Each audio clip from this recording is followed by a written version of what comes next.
Common Time by James Blish. Originally published in a Frederik Pohl-edited anthology called Shadow of Tomorrow in July 1953. In the next 2 years, it appeared in 2 science fiction magazines and then made its first appearance in a collection of the author's short stories called Galactic Cluster in October 1959. It's been reprinted in many collections and magazines ever since. Read by Darrell T. Smith II for my channel Quasar Spectra.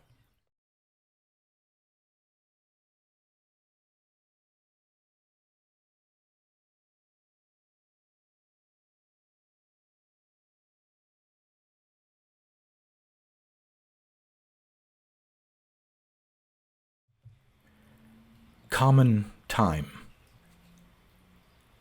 1. Don't move. It was the first thought that came in Gerard's mind when he awoke, and perhaps it saved his life. He lay where he was, strapped against the padding, listening to the round hum of the engines.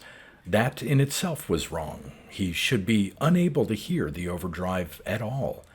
He thought to himself, has it begun already?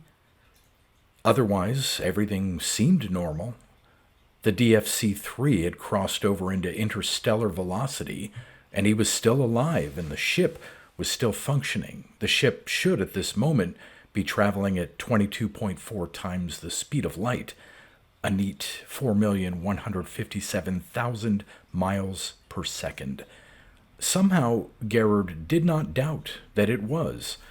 On both previous tries, the ships had whiffed away toward Alpha Centauri at the proper moment when the overdrive should have cut in, and the split second of residual image after they had vanished, subjected to spectroscopy, showed a Doppler shift which tallied with the acceleration predicted for that moment by Hertel.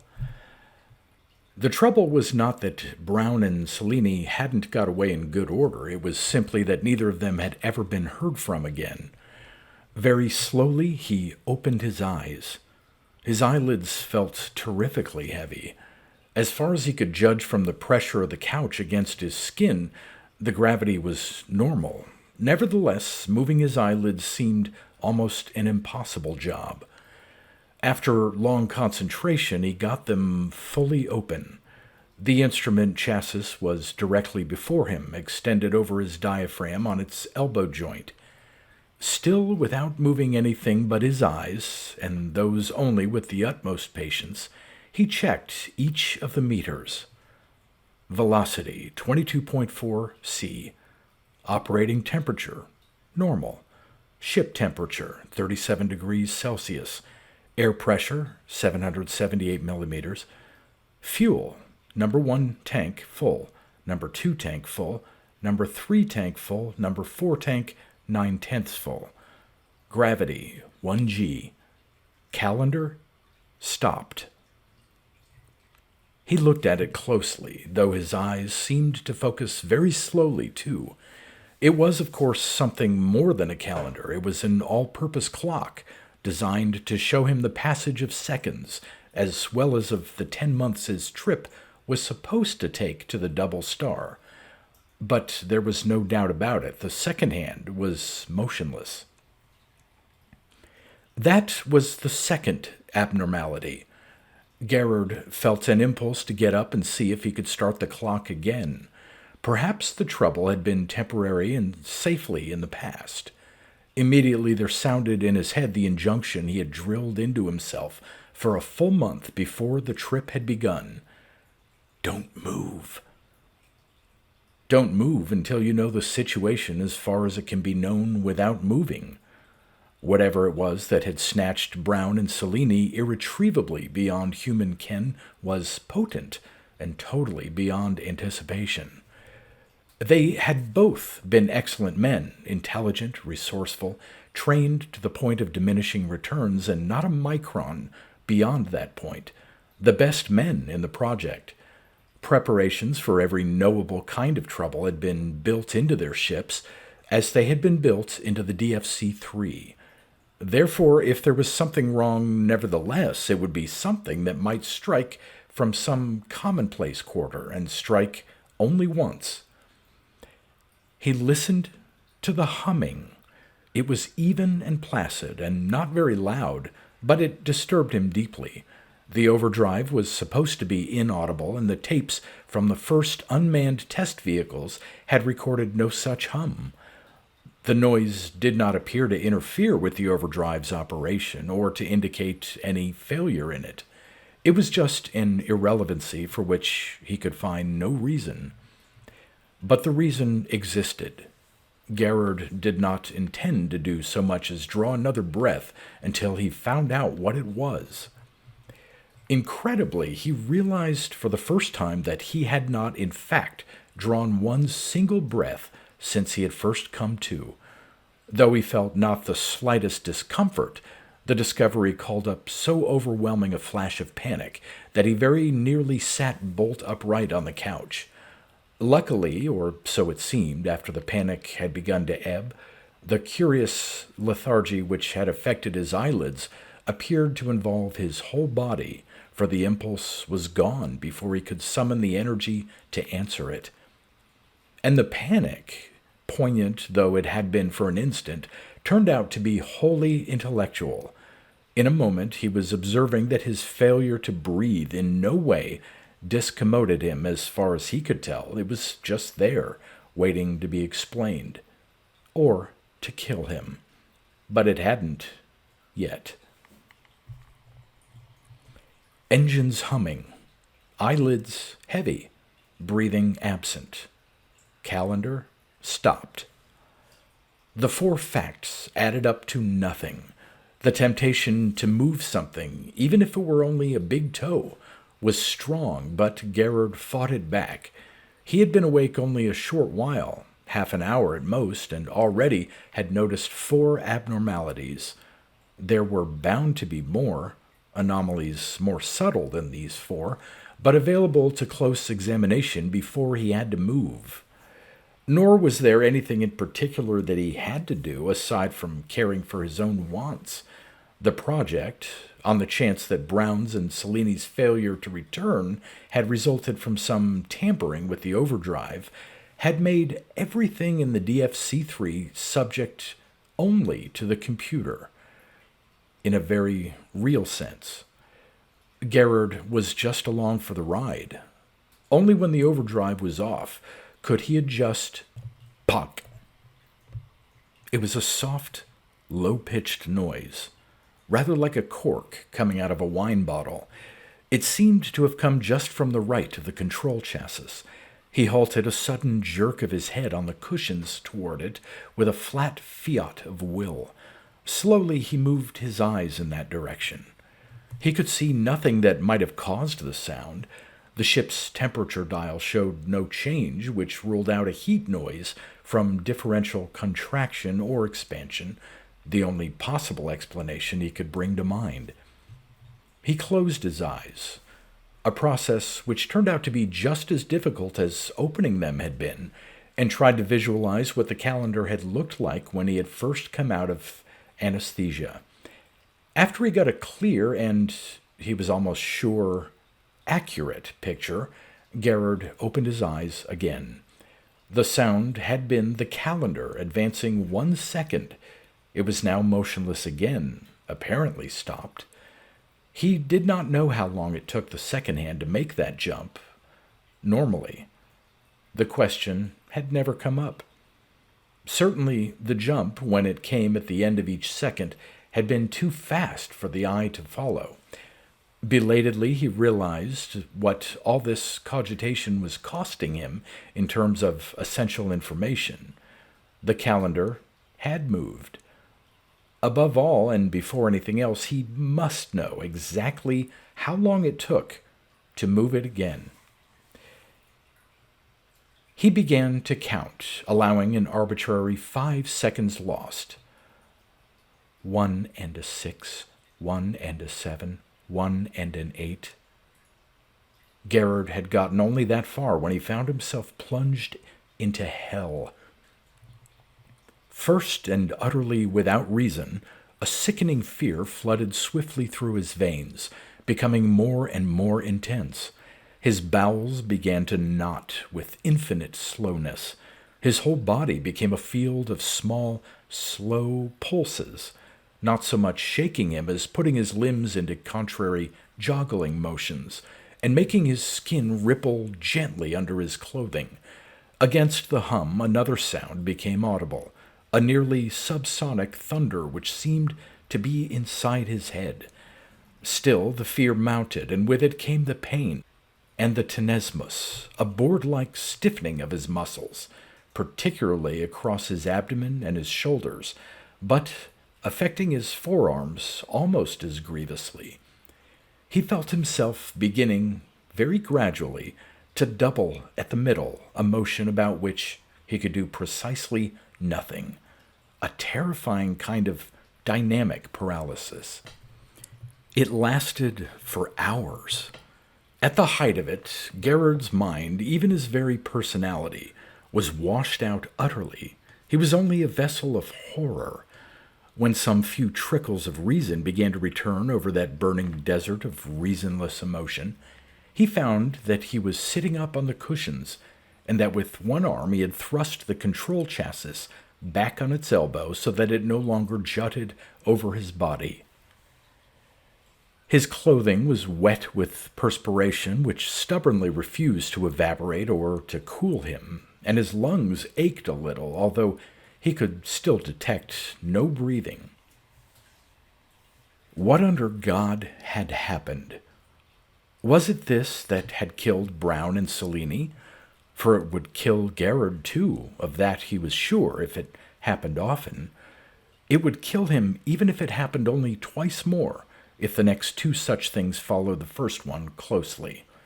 At the very best, it would make a slobbering idiot of him, and though the computer might bring Gerard and the ship back to Earth, it would not be able to tell the project about this tornado of senseless fear. The calendar said that the eternity in hell had taken 3 seconds.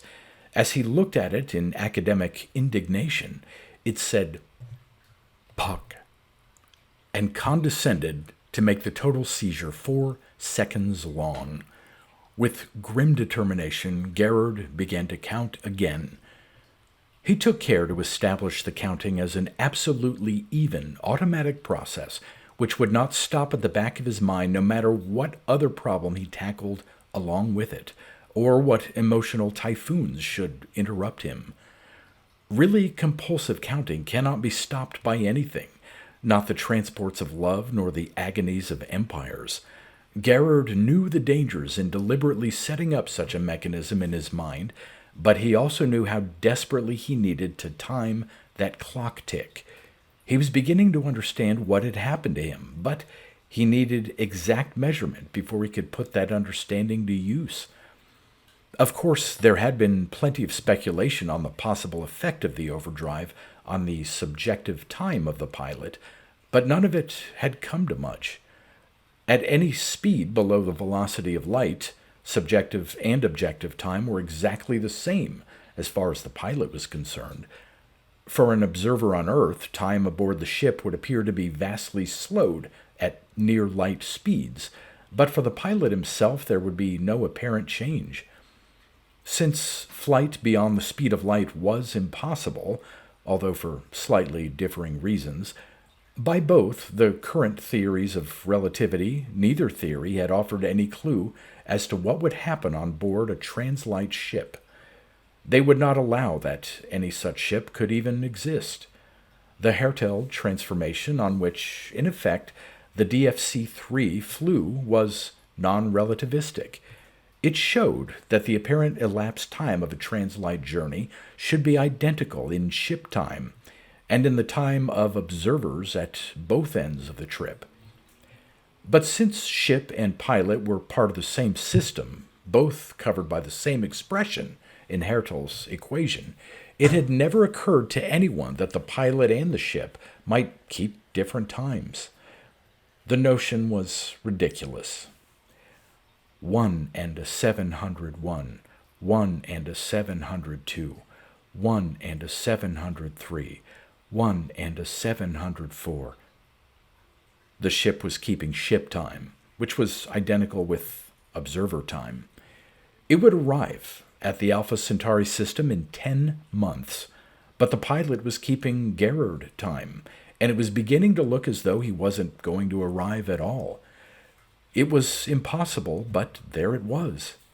Something, almost certainly an unsuspected physiological side effect of the overdrive field on human metabolism, an effect which naturally could not have been detected in the preliminary robot-piloted tests of the overdrive, had speeded up Gerard's subjective apprehension of time, and had done a thorough job of it.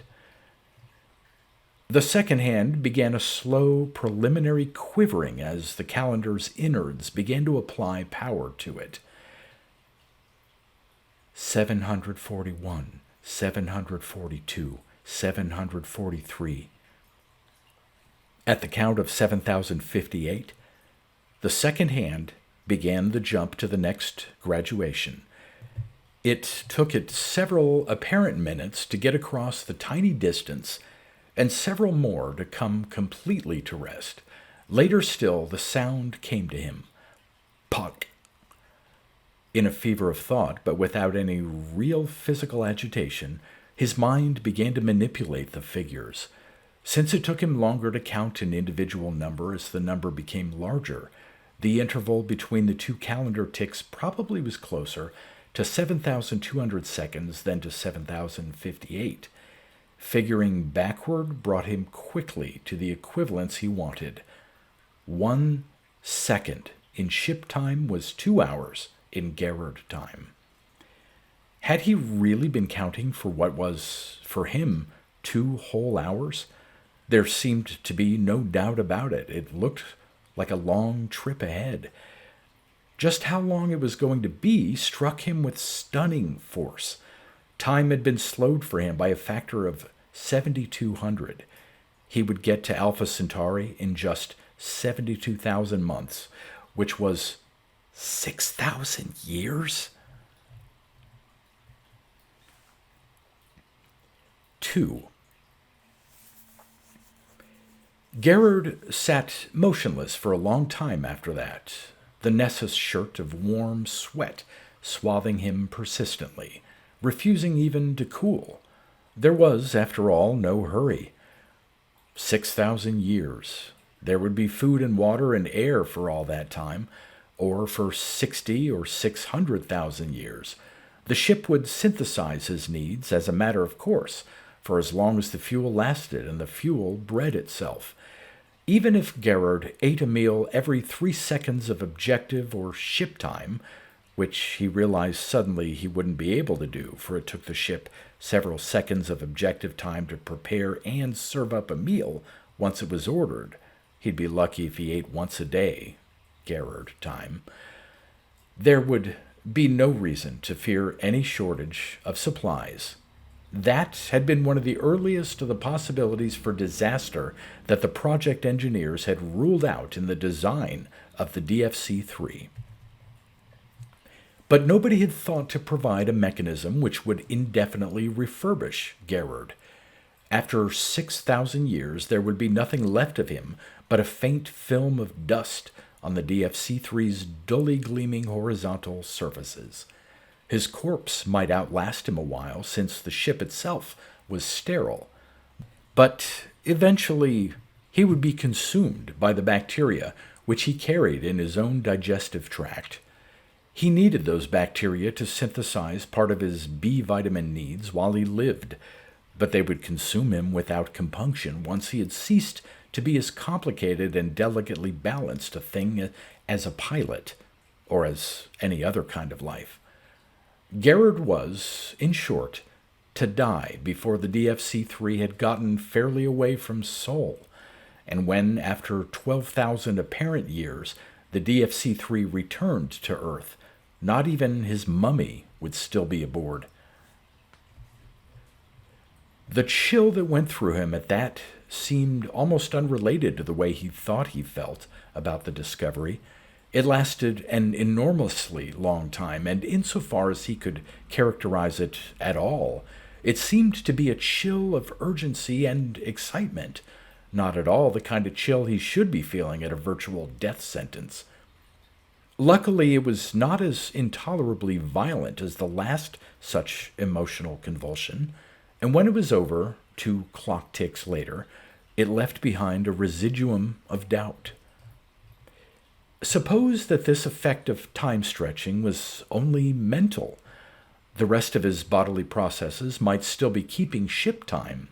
Gerard had no immediate reason to believe otherwise.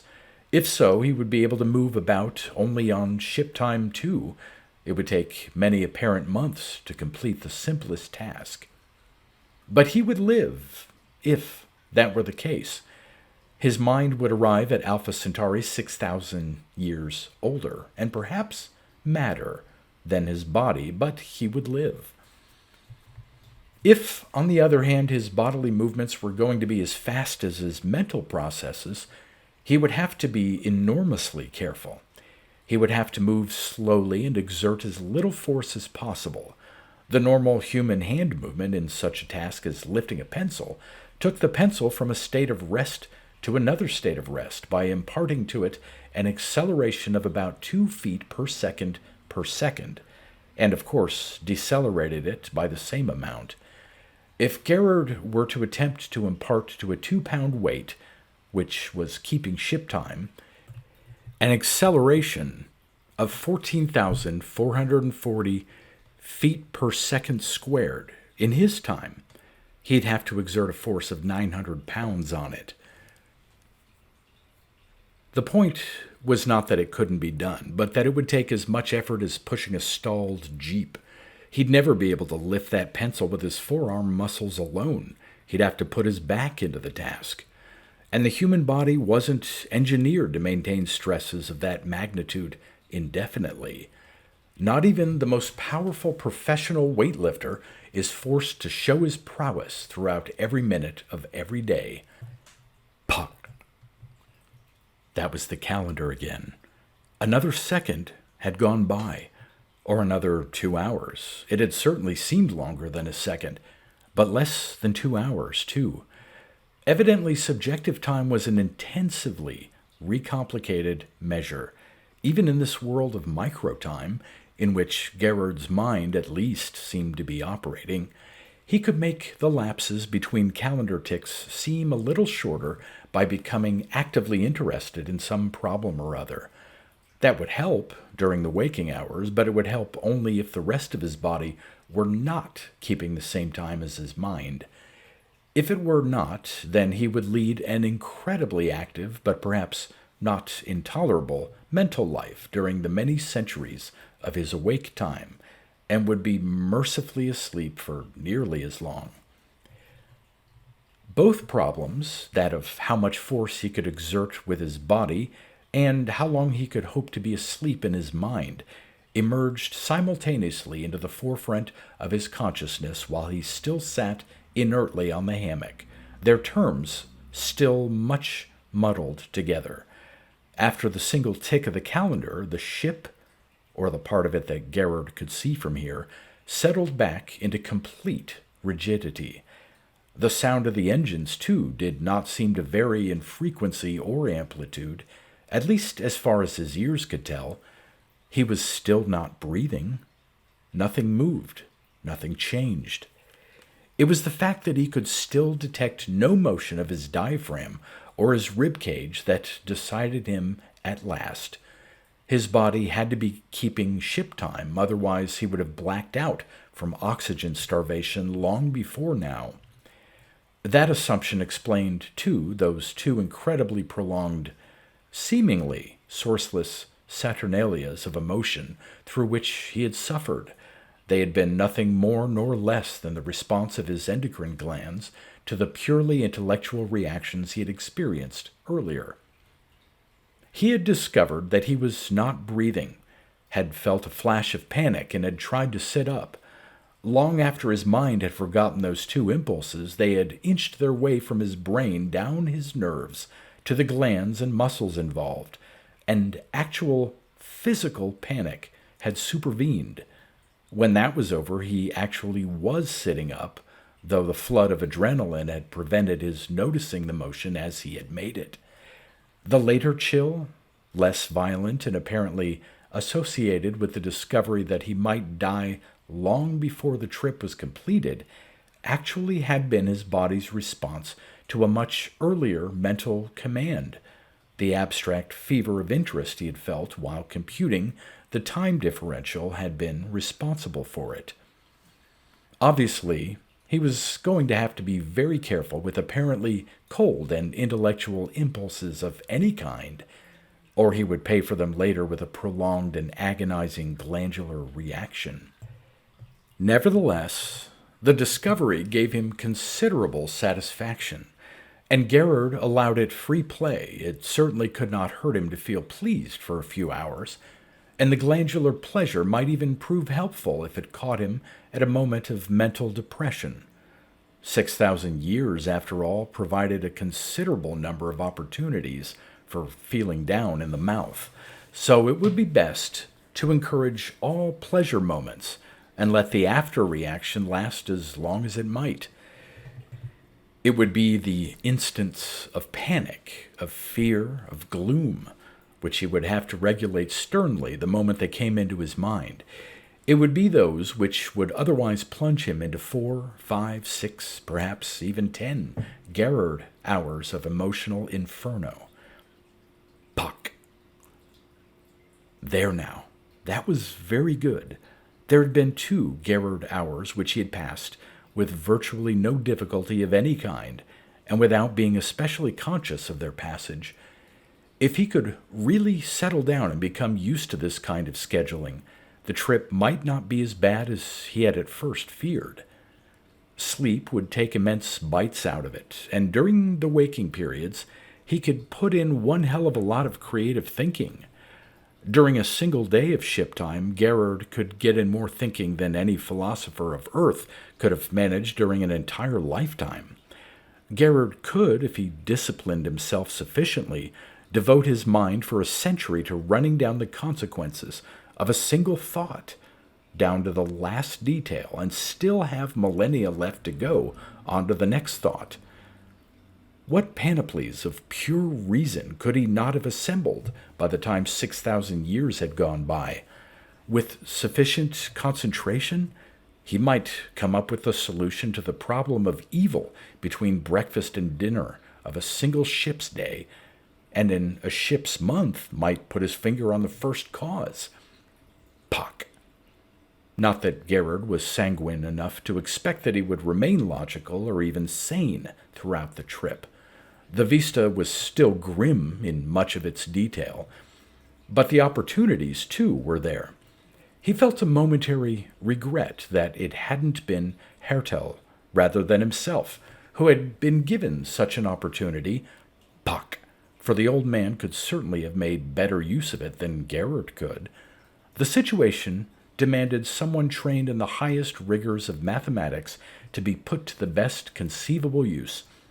Still and all, Gerard began to feel, Puck, that he would give a good account of himself, and it tickled him to realize that, as long as he held on to his essential sanity, he would return, Puck, to Earth after 10 Earth months with knowledge centuries advanced beyond anything, Puck, that Hartel knew or that anyone could know, Puck, who had to work within a normal lifetime, Puck. The whole prospect tickled him, Puck. Even the clock tick seemed more cheerful, Puck.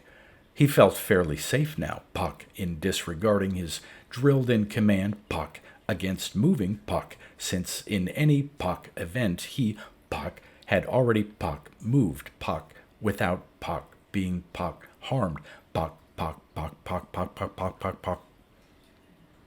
He yawned, stretched, and got up. It wouldn't do to be too pleased, after all. There were certainly many problems that still needed coping with, such as how to keep the impulse toward getting a ship-time task performed going, while his higher centers were following the ramifications of some purely philosophical point. And besides, he had just moved. More than that, he had just performed a complicated maneuver with his body in normal time. Before Gerard looked at the calendar itself, the message it had been ticking away at him had penetrated. While he had been enjoying the protracted glandular backwash of his earlier feeling of satisfaction, he had failed to notice, at least consciously, that the calendar was accelerating. Goodbye, vast ethical systems which would dwarf the Greeks. Goodbye, calculuses eons advanced beyond the spinor calculus of Dirac. Goodbye, cosmologies by Gerard, which would allot the Almighty a job as third assistant water boy in an n-dimensional backfield. Goodbye, also, to a project he had once tried to undertake in college, to describe and count the positions of love, of which, according to under-the-counter myth, there were supposed to be at least 48. Gerard had never been able to carry his tally beyond 20, and he had just lost what was probably his last opportunity to try again. The microtime in which he had been living had worn off only a few objective minutes after the ship had gone into overdrive and he had come out of the anesthetic. The long intellectual agony with its glandular counterpoint had come to nothing. Gerard was now keeping ship time. Gerard sat back down on the hammock, uncertain whether to be bitter or relieved. Neither emotion satisfied him in the end. He simply felt unsatisfied. Microtime had been bad enough while it lasted, but now it was gone, and everything seemed normal. How could so transient a thing have killed Brown and Cellini? They were stable men, more stable by his own private estimation than Gerard himself. Yet he had come through it. Was there more to it than this? And if there was, what conceivably could it be? There was no answer. At his elbow, on the control chassis, which he had thrust aside during that first moment of infinitely protracted panic, the calendar continued to tick. The engine noise was gone. His breath came and went in natural rhythm. He felt light and strong. The ship was quiet, calm, unchanging. The calendar ticked faster and faster. It reached and passed the first hour, ship time, of flight in overdrive. Pock. Gerard looked up in surprise. The familiar noise, this time, had been the hour hand jumping 1 unit. The minute hand was already sweeping past the past half hour. The second hand was whirling like a propeller, and while he watched it, it speeded up to complete invisibility. Pock. Another hour. The half hour already passed. Pock. Another hour. Pock. Another. Pock. Pock. Pock. Pock. Pock. Pock. Pock. Pock. Pock. Pock. The hands of the calendar swirled toward invisibility as time ran away with Gerard. Yet the ship did not change. It stayed there, rigid, inviolate, invulnerable. When the date tumblers reached a speed at which Gerard could no longer read them, he discovered that once more he could not move, and that, although his whole body seemed to be aflutter like that of a hummingbird, nothing coherent was coming to him through his senses. The room was dimming, becoming redder. Or, no, it was... But he never saw the end of the process, never was allowed to look from the pinnacle of macro-time toward which the Hertel overdrive was taking him. Pseudo-death took him first. 3. That Gerard did not die completely and within a comparatively short time after the DFC-3 had gone into overdrive was due to the purest of accidents, but Gerard did not know that. In fact, he knew nothing at all for an indefinite period, sitting rigid and staring, his metabolism slowed down to next to nothing, his mind almost utterly inactive. From time to time, a single wave of low-level metabolic activity passed through him, what an electrician might have termed a maintenance turnover. in response to the urgings of some occult survival urge, but these were of so basic a nature as to reach his consciousness not at all. This was the pseudo-death. When the observer actually arrived, however, Gerard woke. He could make very little sense out of what he saw or felt, even now. But one fact was clear: the overdrive was off, and with it the crazy alterations in time rates, and there was strong light coming through one of the ports.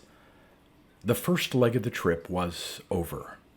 It had been these two changes in his environment which had restored him to life. The thing, or things, which had restored him to consciousness, however, was what? It made no sense. It was a construction, a rather fragile one, which completely surrounded his hammock. No, it wasn't a construction, but evidently something alive, a living being organized horizontally that had arranged itself in a circle about him. No, it was a number of beings, or a combination of all these things. How it had gotten into the ship was a mystery, but there it was, or there they were. "How do you hear?" the creature said abruptly. Its voice, or their voices, came at equal volume from every point in the circle, but not from any particular point in it. Gerard could think of no reason why that should be unusual. He said, "or we hear with our ears. Hear." His answer, with its unintentionally long chain of open vowel sounds, rang ridiculously. He wondered why he was speaking such an odd language.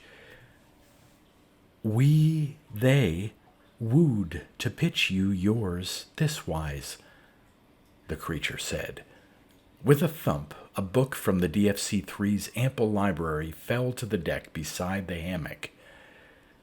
"We wooed there and there and there for a many. You are the being, Gerard. They are the Clenesterton Beatamung, with all of love."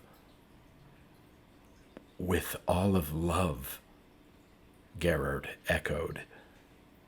The Beatamung's use of the language they both were speaking was odd, but again Gerard could find no logical reason why the Beatamung's usage should be considered wrong.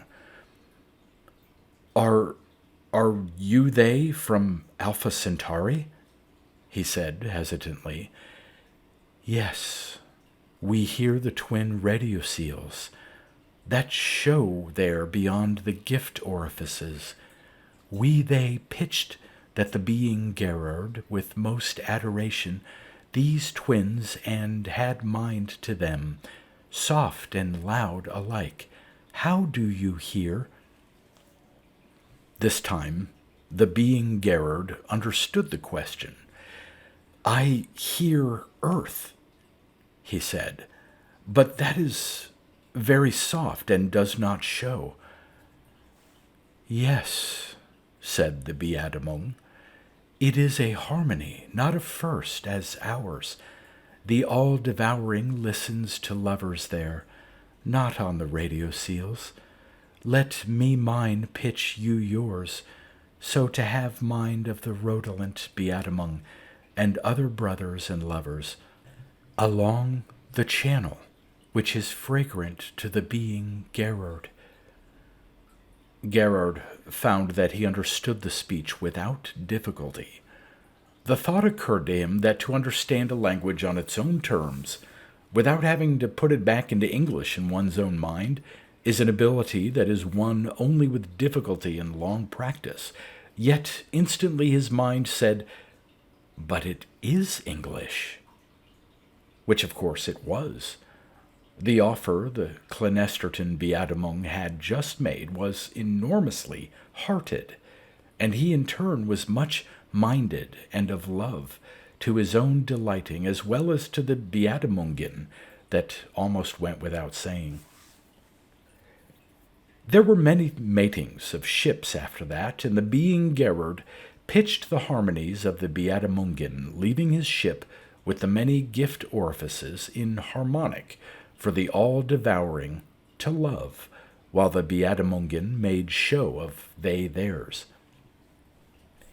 He tried also to tell how he was out of love with the overdrive, which wooed only spaces and times and made featurelings.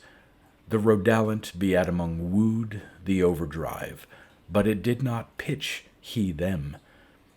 Then the being Gerard knew that all the time was devoured, and he must hear earth again. I pitch you them to fullest love, he told the Beatamungin. I shall adore the radio seals of Alpha and Proxima Centauri, on earth as it is in heaven. Now the overdrive my other must woo and win me, and make me adore a featureling much like silence. But you will be pitched again, the Clenesterton Beatamung said. After you have adored earth, you are much loved by time, the all-devouring. We they shall wait for this othering. Privately, Gerard did not faith as much, but he said, yes, we they will make a new wooing of the Beatamungin at some other radiant, with all of love. On this the Beatamungin made and pitched adorations, and in the midst the overdrive cut in. The ship with the many gift orifices and the being Gerard, him other, saw the twin radio seals sundered away. Then, once more, came the pseudo-death. 4. When the small candle lit in the endless cavern of Gerard's pseudo-dead mind, the DFC-3 was well inside the orbit of Uranus. Since the sun was still very small and distant, it made no spectacular display through the nearby port, and nothing called him from the post-death sleep for nearly 2 days. The computers waited patiently for him. They were no longer immune to his control. He could now tool the ship back to Earth himself, if he so desired. But the computers were also designed to take into account the fact that he might be truly dead by the time the DFC-3 got back. After giving him a solid week, during which time he did nothing but sleep, they took over again. Radio signals began to go out, tuned to a special channel. An hour later, a very weak signal came back. It was only a directional signal, and it made no sound inside the DFC-3, but it was sufficient to put the big ship in motion again. It was that which woke Gerard. His conscious mind was still glazed over with the icy spume of the pseudo-death, and as far as he could see, the interior of the cabin had not changed one whit, except for the book on the deck. The book. The Clenesterton Beatamung had dropped it there. But what under God was a Clenesterton Beatamung? And what was he, Gerard, crying about? It didn't make sense. He remembered dimly some kind of experience out there by the Centauri twins, the twin radio seals. There was another one of those words. It seemed to have Greek roots, but he knew no Greek. And besides, why would Centaurians speak Greek? He leaned forward and actuated the switch which would roll the shutter off the front port, actually a telescope with a translucent viewing screen. It showed a few stars and a faint nimbus off on one edge, which might be the sun. At about 1 o'clock on the screen was a planet about the size of a pea, which had tiny projections, like teacup handles, on each side. The DFC-3 hadn't passed Saturn on its way out. At that time it had been on the other side of the sun from the route the starship had to follow. But the planet was certainly difficult to mistake. Gerard was on his way home, and he was still alive and sane. Or was he still sane? These fantasies about Centaurians, which still seemed to have such a profound emotional effect upon him, did not argue very well for the stability of his mind. But they were fading rapidly. When he discovered, clutching at the handiest fragments of the memories, that the plural of Beatamung was Beatamungen, he stopped taking the problem seriously. Obviously, a race of Centaurians who spoke Greek wouldn't also be forming weak German plurals. The whole business had obviously been thrown up by his unconscious. But what had he found by the Centaurus stars? There was no answer to that question but that incomprehensible garble about love, the all-devouring, and Beatamungen. Possibly he had never seen the Centaurus stars at all, but had been lying here, cold as a mackerel, for the entire 20 months. Or had it been 12,000 years? After the tricks the overdrive had played with time, there was no way to tell what the objective date actually was. Frantically, Gerard put the telescope into action. Where was the Earth? After 12,000 years, the Earth was there, which he realized swiftly proved nothing. The Earth had lasted for many millions of years. 12,000 years was nothing to a planet. The moon was there too. Both were plainly visible on the far side of the sun, but not too far to pick them out clearly with the telescope at highest power. Gerard could even see a clear sun highlight on the Atlantic Ocean, not far east of Greenland. Evidently, the computers were bringing the DFC-3 in on the Earth from about 23 degrees north of the plane of the ecliptic. The moon, too, had not changed. He could even see on its face the huge splash of white mimicking the sun highlight on Earth's ocean, which was the magnesium hydroxide landing beacon, which had been dusted over the Mare Vaporum in the earliest days of spaceflight, with a dark spot on its southern edge which could only be the crater Monilius. But that again proved nothing. The moon never changed. A film of dust laid down by modern man on its face would last for millennia. What, after all, existed on the moon to blow it away? The Mare Vaporum beacon covered more than 4,000 square miles. Age would not dim it, nor could man himself undo it, either accidentally or on purpose, in anything under a century. When you dust an area that large on a world without atmosphere, it stays dusted. He checked the stars against his charts. They hadn't moved. Why should they have in only 12,000 years? The Pointer stars and the Dipper still pointed to Polaris. Draco, like a fantastic bit of tape, wound between the two bears, and Cepheus and Cassiopeia, as it always had done. These constellations told him only that it was spring in the modern hemisphere of Earth. But spring of what year? Then, suddenly, it occurred to Gerard that he had a method of finding the answer.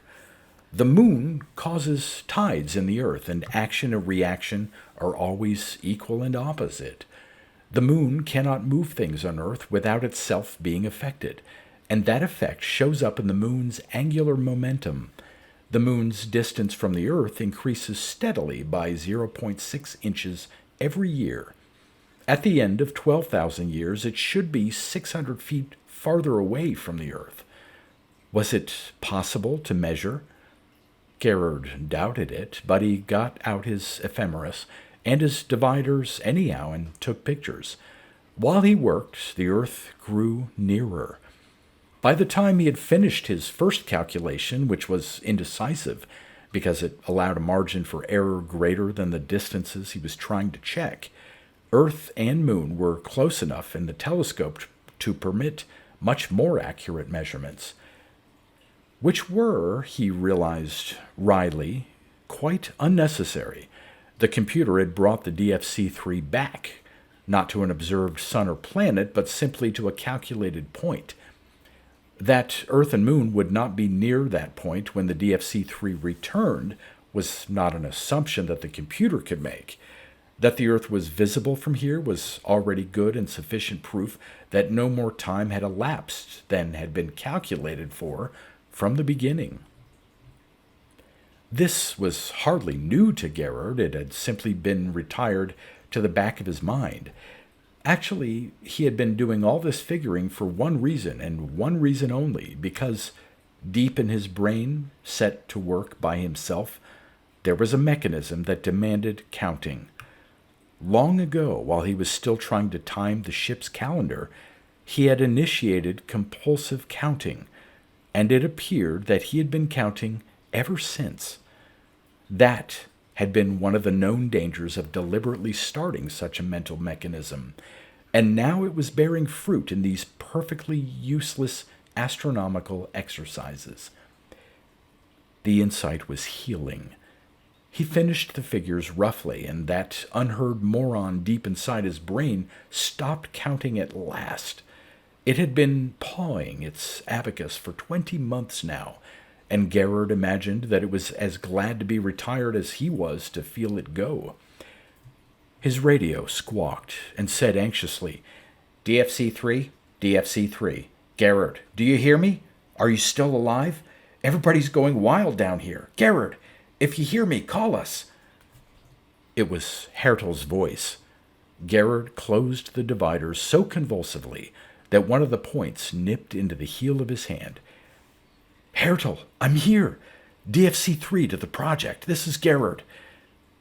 And then, without quite knowing why, he added, "With all of love." Hertel, after all the hoopla was over, was more than interested in the time effects. "It certainly enlarges the manifold in which I was working," he said, "but I think we can account for it in the transformation.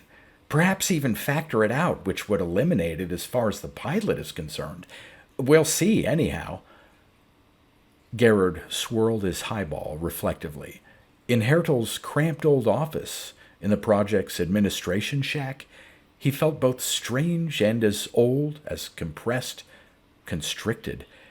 He said, "I don't think I'd do that, Adolf. I think it saved my life." "How?" "I told you that I seemed to die after a while.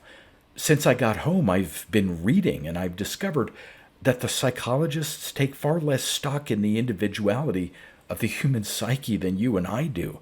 You and I are physical scientists, so we think about the world as being all outside our skins, something which is to be observed, but which doesn't alter the essential I. But evidently that old solipsistic position isn't quite true. Our very personalities really depend in large part upon all the things in our environment, large and small, that exist outside our skins. If by some means you could cut a human being off from every sense impression that comes to him from outside, he would cease to exist as a personality within 2 or 3 minutes. Probably he would die." Unquote. Harry Stack Sullivan, Hertel said dryly. So, Gerard said, think of what a monotonous environment the inside of a spaceship is. It's perfectly rigid, still, unchanging, lifeless. In ordinary interplanetary flight, in such an environment, even the most hardened spaceman may go off his rocker now and then. You know the typical spaceman's psychosis as well as I do, I suppose. The man's personality goes rigid, just like his surroundings. Usually he recovers as soon as he makes port and makes contact with a more or less normal world again.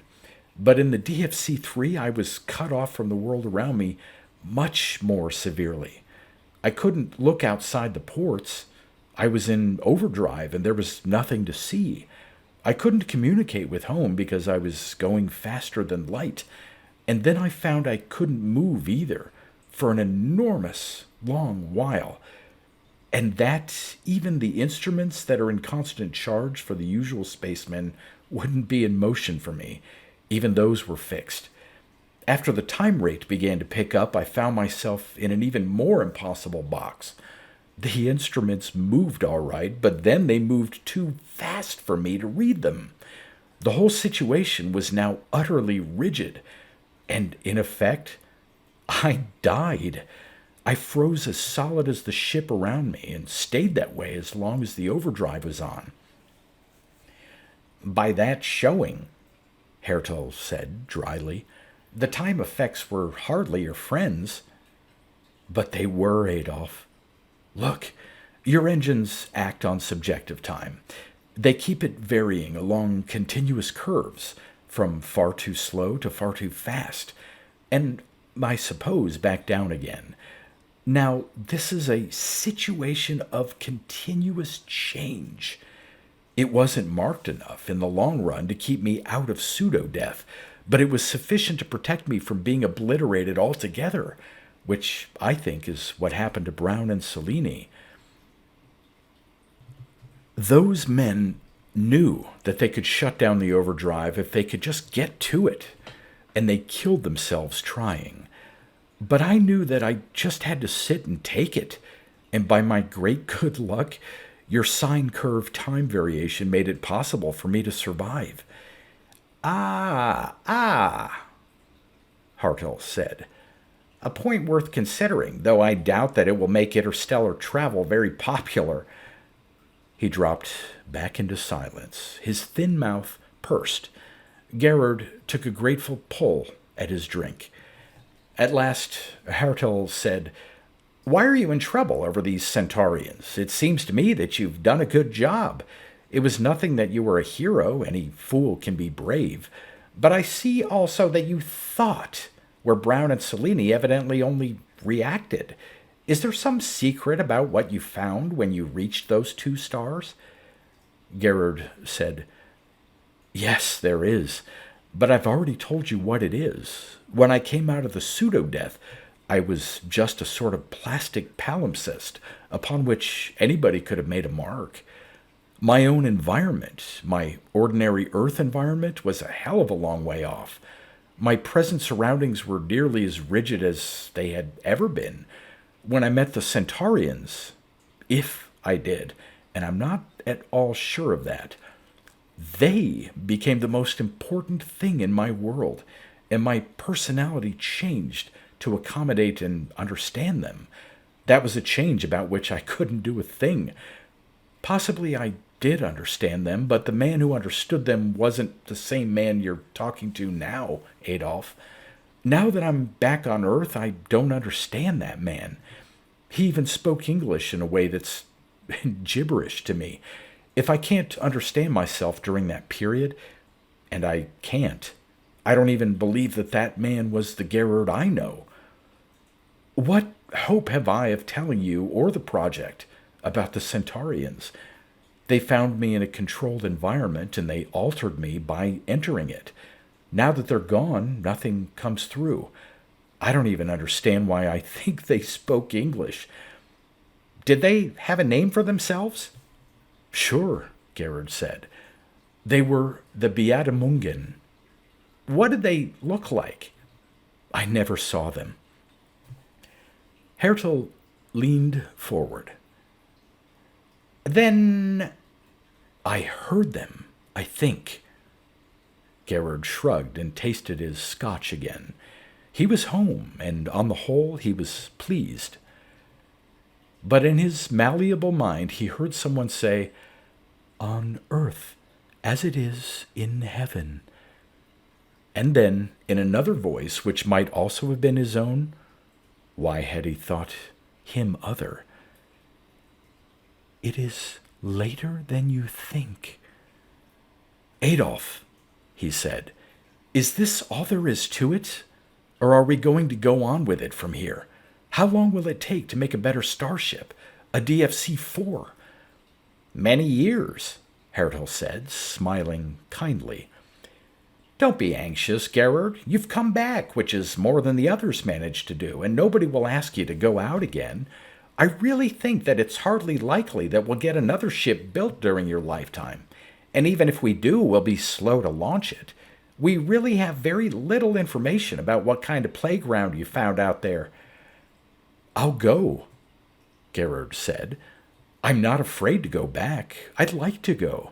Now that I know how the DFC-3 behaves, I could take it out again, bring you back proper maps, tapes, photos.